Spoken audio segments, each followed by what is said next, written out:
नमस्कार, मैं हूं मृत्युंजय कुमार झा और हमारी खास पेशकश बजट 2023 कमोडिटी स्पेशल, इसमें आपका स्वागत है। और आज हम बात करेंगे जो भी ऐलान बजट में एग्रीकल्चर को लेकर, कमोडिटीज़ को लेकर हुए हैं, ये हमने आपको बताया। लेकिन अभी हम फाइन प्रिंट्स पर बात करेंगे कि एग्रीकल्चर को लेकर जो ऐलान हुए हैं उसके मतलब क्या हैं, ग्राउंड पर क्या इम्पैक्ट होगा और जो ऐलान हुए हैं उसकी बारीकियां क्या हैं, ये डिटेल में हम आपको समझाएंगे। और इस पर बात करने के लिए हमारे साथ 3 खास मेहमान जुड़ रहे हैं। हमारे साथ हैं सिराज हुसैन साहब, जो कि फॉर्मर एग्रीकल्चर सेक्रेटरी हैं। हमारे साथ अमित वात्सायन जुड़ रहे हैं, लीडर हैं एग्रीकल्चर ईवाई इंडिया के। और साथ ही अतुल गनात्रा हैं, प्रेसिडेंट हैं कॉटन एसोसिएशन ऑफ इंडिया के। आप सभी का बहुत बहुत स्वागत है। और हम एक एक टॉपिक पर डिटेल में बात करना चाह रहे हैं इस शो में, ताकि आपको ये समझ में आए कि बजट में जो एग्री को लेकर ऐलान हुए हैं वो ऐलान एक्चुअली में है क्या, उसके पीछे की कहानी क्या है, कितना इम्पैक्ट डालेगा, ये हम डिटेल में आपसे शेयर करेंगे, बात करेंगे। तो मेरा पहला सवाल सिराज जी आपसे होगा। हम शुरुआत करते हैं कृषि कर्ज से। जो एग्रीकल्चर क्रेडिट अनाउंस हुआ है 20 लाख करोड़ का, लास्ट बजट में 18 लाख करोड़ का प्रावधान था, 2 लाख करोड़ बढ़ाया गया है। उससे पहले 16.5 लाख करोड़ का प्रावधान था, तो हर साल ये बढ़ रहा है। आप जरा बताइए सर कि अभी जो खेती को लेकर किसानों के वित्तीय हालात हैं, आर्थिक हालात हैं, उसको देखते हुए क्या ये 20 लाख करोड़ की रकम कर्ज के लिए ठीक है, सफिशिएंट है, या आपको लगता है कि इसमें और इजाफा होना चाहिए था? देखिए, सबसे पहले तो हमें ये समझ लेना चाहिए कि ये 20 लाख करोड़ रुपए का जो क्रेडिट है, ये सारा का सारा किसानों को नहीं जा रहा है। इसमें सारे एग्री बिजनेस शामिल हैं। अगर आईटीसी गेहूं का एक्सपोर्ट करना चाहता है, उसने बैंक से क्रेडिट लिमिट ली है, तो वो इसमें शामिल है। अगर कोई कॉटन ट्रेडर कॉटन खरीद रहा है तो वो इसमें शामिल है। कोई फूड प्रोसेसिंग यूनिट है, कोई कोल्ड स्टोरेज है, कोई वर्किंग कैपिटल है, वो सब इसमें शामिल है। इसका ब्रेकडाउन एक 2-3 साल पहले पब्लिश हुआ था, तो इसमें से काफी बड़ा प्रोपोर्शन दिल्ली और उसके आसपास एनसीआर में क्रेडिट अवेल हुआ था, जबकि वहां इतनी बड़ी तादाद में किसान नहीं रहते। तो ये एक तरह से अच्छी बात है कि भाई एग्रो प्रोसेसिंग यूनिट्स को, एग्री बिजनेसेस को क्रेडिट मिल रहा है। लेकिन हमें ये नहीं समझना चाहिए कि ये सारा अमाउंट किसानों को जा रहा है। अच्छा, तो सर आपके हिसाब से सिराज जी किसानों के हिस्से में कितना अमाउंट आ सकता है, मोटा मोटी अगर टेंटेटिव अनुमान लगाएं तो? मैं समझता हूं कि शायद 40 या 45% आ रहा होगा किसानों को।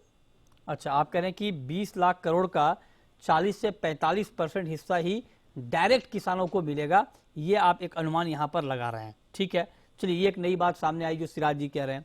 लेकिन अब अमित जी, मैं आपसे पूछना चाहता हूँ कि आपका इसके ऊपर रिएक्शन क्या है, जो ये 20 लाख करोड़ की रकम है और सिराज जी कह रहे हैं कि किसानों के आसपास 45% के आसपास ही किसानों को डायरेक्ट मिलेगा। आपके हिसाब से ये अमाउंट ठीक ठाक है या इसमें कुछ और इजाफा होना चाहिए?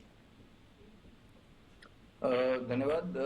मेरा मानना है कि सबसे पहले हमें ये देखना चाहिए कि इस जो अमाउंट है उसका इस्तेमाल कैसे हो रहा है। तो अगर बजट में फाइन प्रिंट्स में आप देखिए तो जो फोकस दिया जा रहा है वो है एनिमल हस्बेंड्री और फिशरी सेक्टर की तरफ अधिक, क्योंकि बहुत सारे क्षेत्र हैं जहाँ पे क्रेडिट सर्कुलेशन हो रहा है, लेकिन जो सनराइज सेक्टर हैं कृषि के क्षेत्र में, जो एनिमल हस्बेंड्री में है, जो फिशरीज में है, उनको क्रेडिट की बहुत आवश्यकता है और पूरी मूल्य श्रृंखला में आवश्यकता है। तो सिर्फ किसानों को नहीं है, जो एग्रीगेटर हैं, ट्रेडर हैं, जो मार्केटियर हैं, उन सबों को जरूरत है। तो अगर उस हिसाब से देखा जाए तो और इस क्षेत्र में आप जैसा कि जानते हैं एक अलग मिनिस्ट्री की स्थापना भी करी गई है इसको आगे बढ़ाने के लिए। तो मेरे ख्याल से जो क्रेडिट है उसका यूटिलाइजेशन अधिक इंपॉर्टेंट है और वो कहाँ इस्तेमाल किया जा रहा है, किस तरह जोर दिया जा रहा है, वो इम्पोर्टेंट है। और मेरे हिसाब से वो एक अच्छी दिशा है, क्योंकि जो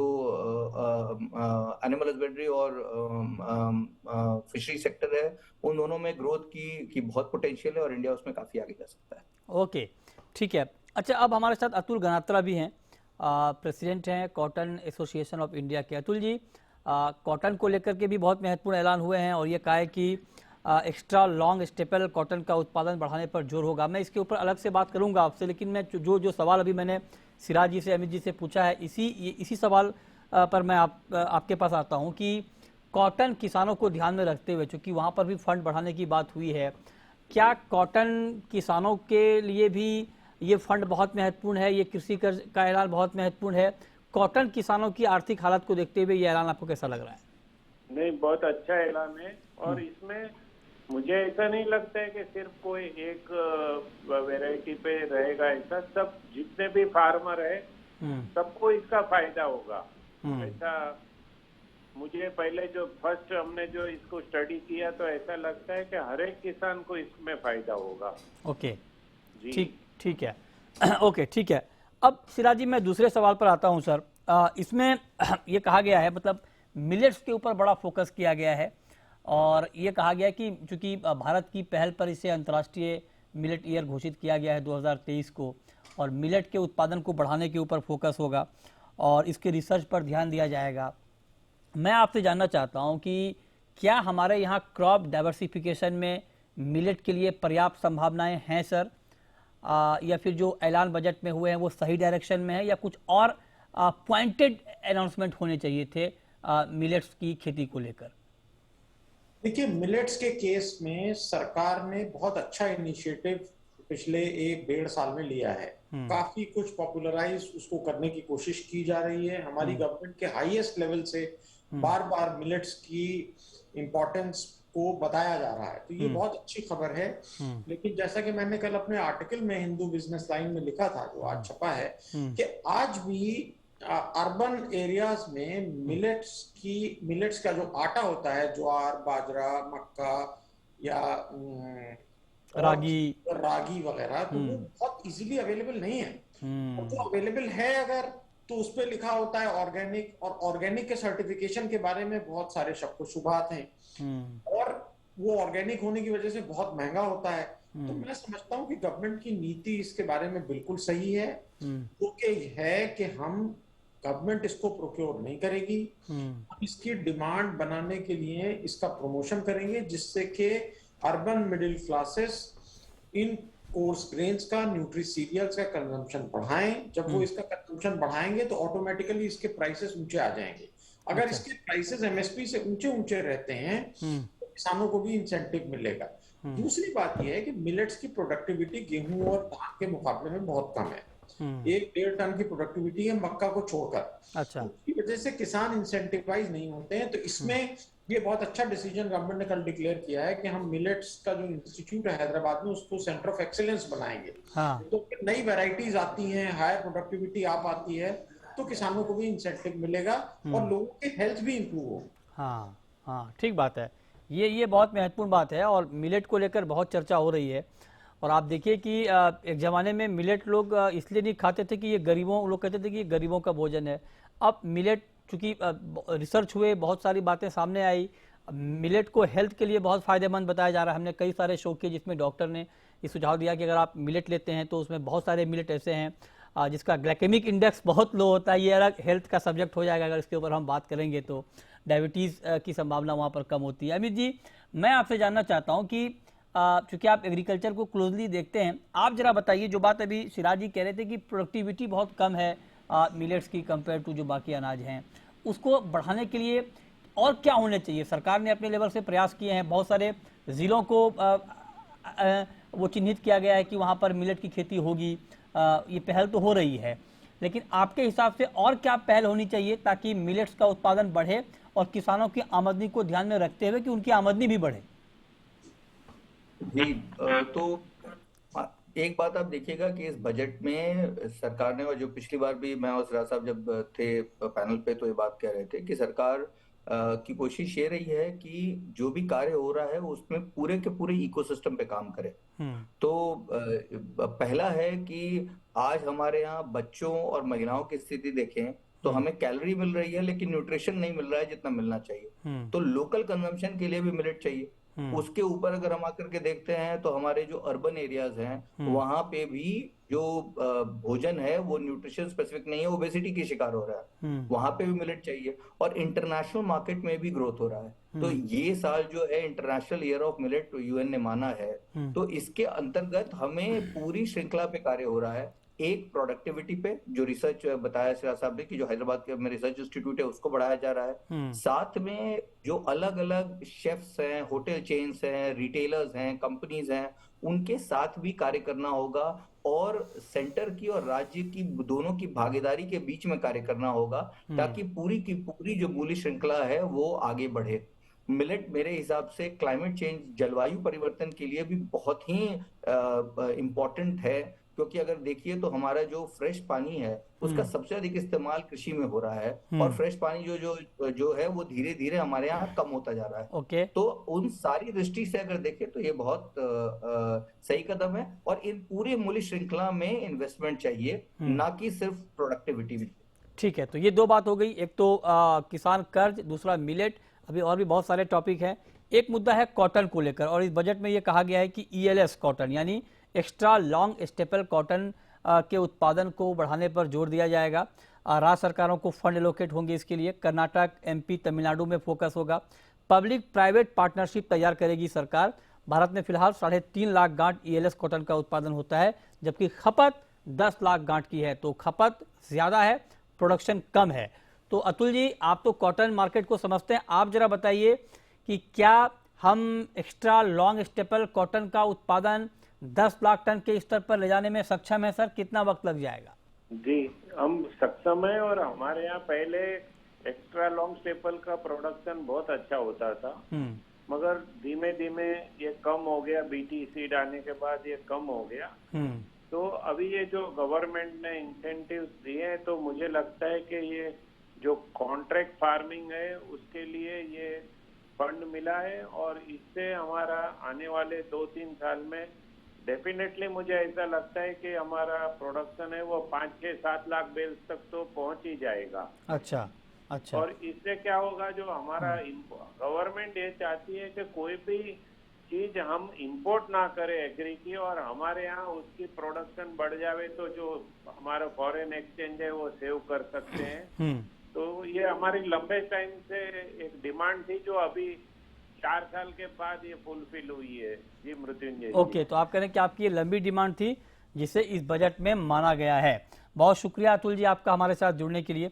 छोटा सा ब्रेक लेंगे, ब्रेक के बाद तीन टॉपिक हमने कवर किए हैं अभी, लेकिन चौथा बड़ा मुद्दा है नेचुरल फार्मिंग के ऊपर सरकार ने फोकस किया है, क्योंकि ग्रीन बजट के ऊपर बड़ा जोर दिया गया था इस बजट में। तो नेचुरल फार्मिंग के ऊपर जो बात की गई है उसको लेकर ग्राउंड हकीकत क्या है, इस पर बात ब्रेक के बाद आप बने रहिए हमारे साथ।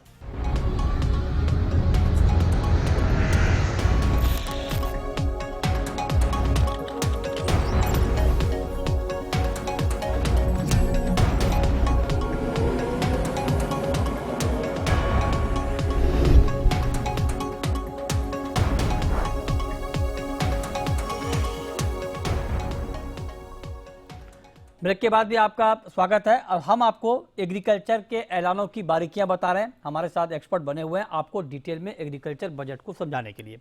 अब आते हैं नेचुरल फार्मिंग पे। सिराज सर, नेचुरल फार्मिंग को लेकर ये कहा गया है कि सरकार 1 करोड़ किसानों को प्रोत्साहित करेगी नेचुरल फार्मिंग के लिए, और इसमें 10,000 बायो इनपुट रिसर्च सेंटर स्थापित किए जाएंगे। माइक्रो फर्टिलाइजर पर जोर दिया जाएगा। इसको जरा सर डिटेल में आप समझाएं कि क्या ये काम की बात है और इससे फायदा होगा?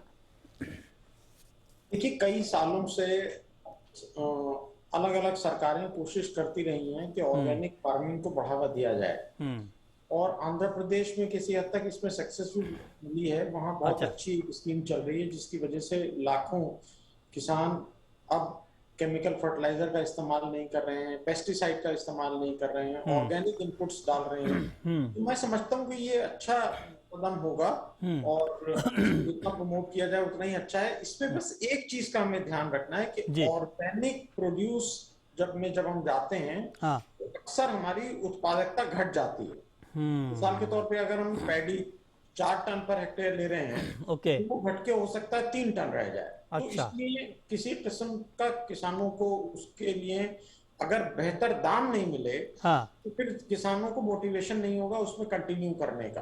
और मैंने सिक्किम में देखा है कि सिक्किम में सारा ऑर्गेनिक फार्मिंग है। वहां 2016 में प्राइम मिनिस्टर ने उसको ऑर्गेनिक स्टेट डिक्लेयर किया था। लेकिन जब मार्केट में सब्जियां आती हैं तो वो ऑर्गेनिक अनऑर्गेनिक सब मिला के बेची जाती हैं, कोई किसानों को बेहतर दाम नहीं मिलते हैं। तो ऑर्गेनिक के दाम बेहतर दिलाना बहुत जरूरी है अगर इसको हमें प्रमोट करना है। सर, ये ऑर्गेनिक और नेचुरल फार्मिंग में कोई फर्क है क्या? क्योंकि नेचुरल फार्मिंग के ऊपर जोर दिया जा रहा है, तो मतलब अगर ये दोनों डिफरेंस को आप समझा पाएँ, क्योंकि बहुत सारे लोग या फिर कुछ जगहों पर मैं ऐसा देख पा रहा हूँ कि ऑर्गेनिक फार्मिंग में आप ऑर्गेनिक तरीके से खाद का इस्तेमाल करते हैं, लेकिन नेचुरल फार्मिंग में आप बिल्कुल विदाउट किसी एडिशनल सपोर्ट के रॉ जो रिसोर्स हैं उसके आधार पर खेती की जाती है। ऐसा कुछ है क्या ऑर्गेनिक और नेचुरल फार्मिंग में डिफरेंस? देखिए, मैं बहुत प्रेसाइजली तो मैंने इसको स्टडी नहीं किया है, लेकिन मुझे नहीं लगता कि कोई फर्क होगा। हम ये नहीं कहेंगे नेचुरल फार्मिंग में भी कि आप गोबर की खाद मत डालिए या पंचअमृत मत डालिए, या हम कोई चीज कार्बन बढ़ाने के लिए सॉइल में कुछ करेंगे ही नहीं। तो इसमें कई चीजें हैं। फसलों का रोटेशन इंपॉर्टेंट होता है, गोबर की खाद इंपॉर्टेंट होती है, कार्बन अगर हम सॉइल में किसी तरह बढ़ा सकें तो वो इंपॉर्टेंट होता है, और हम नेचुरल पेस्टिसाइड्स नीम वगैरह पंचअमृत वगैरह यूज करें तो कई जगह ये आंध्र प्रदेश में लोग कहते हैं कि काफी कामयाब है। लेकिन आईसीएआर से ये तवक्को करनी चाहिए कि वो इसकी एक स्टडी करके इसको पब्लिक डोमेन में लाएं, जिससे कि लोग कन्विंस हो सकें कि इंडिया की फूड सिक्योरिटी पे इसका कोई विपरीत असर नहीं पड़ेगा। हाँ, ये अध्ययन करना बहुत जरूरी है कि कहीं ऐसा ना हो कि उत्पादकता घट जाए, तो उसके ऊपर जोर देना चाहिए। और जो दूसरी बात सिराज जी ने कही कि अगर ऑर्गेनिक या नेचुरल फार्मिंग के जरिए जो उपज होती है उसके भाव किसानों को अच्छा मिले ताकि वो उसकी तरफ शिफ्ट हो पाए। अब एक सवाल मैं आपसे अमित जी पूछना चाहता हूँ, एग्री स्टार्टअप के ऊपर फोकस किया गया है। ये जरा बताएं कि क्या एग्री स्टार्टअप के ऊपर फोकस करने से क्या इम्पैक्ट होगा, कैसे फोकस होना चाहिए, और इससे क्या किसानों को और बेहतर भाव मिलेगा? इसको जरा डिटेल में समझाएं सर अमित जी। जी जरूर, बट उसके पहले एक टिप्पणी थी प्राकृतिक खेती के ऊपर कि मैं सिराज जी की बात में ये जोड़ना चाहता था कि प्राकृतिक खेती जहां पे भी हो रही है, जो किसान को तभी प्राकृतिक खेती कर पाएगा जब वो उसको मार्केट में दाम सही मिले। हाँ। तो अगर प्राकृतिक खेती में कहा जा रहा है कि कार्बन की बढ़ोतरी हो रही है, अगर जो सामान बन रहा है वो अधिक अच्छा बन रहा है, हेल्दी है, तो उसकी रेसिड्यू, जैसे जो रेसिड्यू टेस्टिंग के लिए, कार्बन टेस्टिंग के लिए ये सारी चीजों की व्यवस्था करानी जरूरी है। नहीं तो जैसा कि सिराज जी कह रहे थे, क्या ऑर्गेनिक है, क्या प्राकृतिक है, कौन एनपीओपी सर्टिफाइड है, कौन पीएचडी सर्टिफाइड है, ये इसमें कंफ्यूजन बना रहेगा। तो इसके लिए वो स्लैब्स का सपोर्ट चाहिए। जहां तक स्टार्टअप की बात है, तो मैं ये दो चीजों को जोड़ के बात करना चाहूंगा। खैर मेरे ख्याल से आप आगे बात भी कीजिएगा उसके ऊपर, शायद डिजिटल पब्लिक गुड्स के ऊपर। तो देखा जाए अभी जो स्टार्टअप्स हैं, जो पैसे आ भी रहे थे, ये तो बिल्कुल जरूरी बात है कि जो सर्विसेज और जो प्रोडक्ट किसानों को चाहिए, जो मार्केट में चाहिए, उसके लिए स्टार्टअप्स नए नए तरीके, इनोवेटिव तरीके लेके आ रहे हैं। लेकिन कई सारे स्टार्टअप जो हैं उनको प्रॉब्लम क्या होती है कि शुरू से इन्वेस्टमेंट आता है, लेकिन एक हद तक पहुंच जाने के बाद एक्सेलरेट नहीं कर पा रहे हैं, बड़े नहीं हो पा रहे हैं। उसमें दो इशू है, एक तो है फंड के इशू होते हैं, और दूसरा ये भी होता है कि जो डेटा एक्विजिशन होता है, जो उनको डेटा चाहिए जिसके आधार पे वो अधिक से अधिक किसानों के पास पहुंच पाए, वो ढूंढना ही मुश्किल हो जाता है, उसका कॉस्ट बहुत प्रोहिबिटिव हो जाता है। तो जो एक्सेलरेटर फंड है वो सही दिशा में एक कदम है।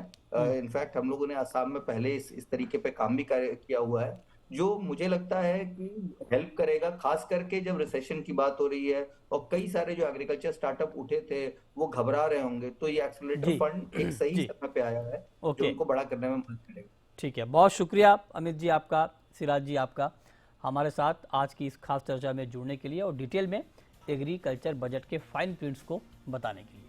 छोटा सा ब्रेक, और ब्रेक के बाद भी खबरें लगातार जारी हैं। नमस्कार।